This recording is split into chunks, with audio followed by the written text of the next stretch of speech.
ഇതാണ് ആദ്യത്തെ dress material വന്നിട്ട് സെമി ടെസറാണ്. നല്ല ലൈറ്റ് വെയിറ്റ് ആണ്, നല്ല ഫ്ലോയി ആയിട്ടുള്ള മെറ്റീരിയലാണ്. ശരിക്കും ടെസറിൻ്റെ പോലത്തെ ഒരു വീവിങ് പാറ്റേൺ വന്നിട്ടുണ്ട്. ഇതിൻ്റെ ഷെയ്ഡ് വന്നിട്ട് നല്ല ക്രീം ഷെയ്ഡ് തന്നെയാണ് കേട്ടോ, ഓഫ് വൈറ്റ് അല്ല, ക്രീം ഷെയ്ഡ് തന്നെയാണ്. ദുപ്പട്ടയും നല്ല സോഫ്റ്റ് ആയിട്ടുള്ള സെമി ടെസർ തന്നെയാണ്. ഇതുപോലെ നല്ല ഭംഗിയുള്ള ഫ്ലോറൽ പാറ്റേണുള്ള പ്രിൻറ്റ് സെൻറ്ററിൽ വന്നിട്ട്, പിന്നെ സൈഡിൽ ഇതുപോലെ ഒരു ചെറിയ ബോർഡറൊക്കെ കൊടുത്തിട്ടുണ്ട്. ഇതുപോലെ പ്രിൻറ്റ് ബോർഡറൊക്കെ കൊടുത്തിട്ട് എൻ പോർഷൻസിൽ ഇതുപോലെ പ്രിൻ്റൊക്കെ കൊടുത്തിട്ടുണ്ട്. 240 ഒക്കെ എടുത്ത് ദുപ്പട്ട ഇതുപോലെ തന്നെ സെമി ടെസർ തന്നെ. ദുപ്പട്ടയാണ് ശരിക്കും ഇതിൻ്റെ അട്രാക്ഷൻ.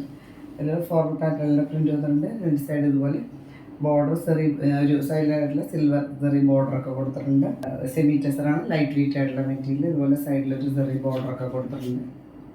അതുപോലെ അതിന് ബോട്ടം കൊടുത്തിട്ടുള്ളത് ഇതുപോലെ സോഫ്റ്റായിട്ട് സാറ്റിൻ സിൽക്ക് മെറ്റീരിയലാണ്, ഇങ്ങനെയുള്ള പ്രിൻറ്റഡ് ആയിട്ടാണ് വന്നിട്ടുള്ളത്. ഇതിൻ്റെ ബോട്ടം ഇതുപോലെ സാറ്റിൻ സിൽക്കാണ് ബോട്ടം വന്നിട്ടുള്ളത്.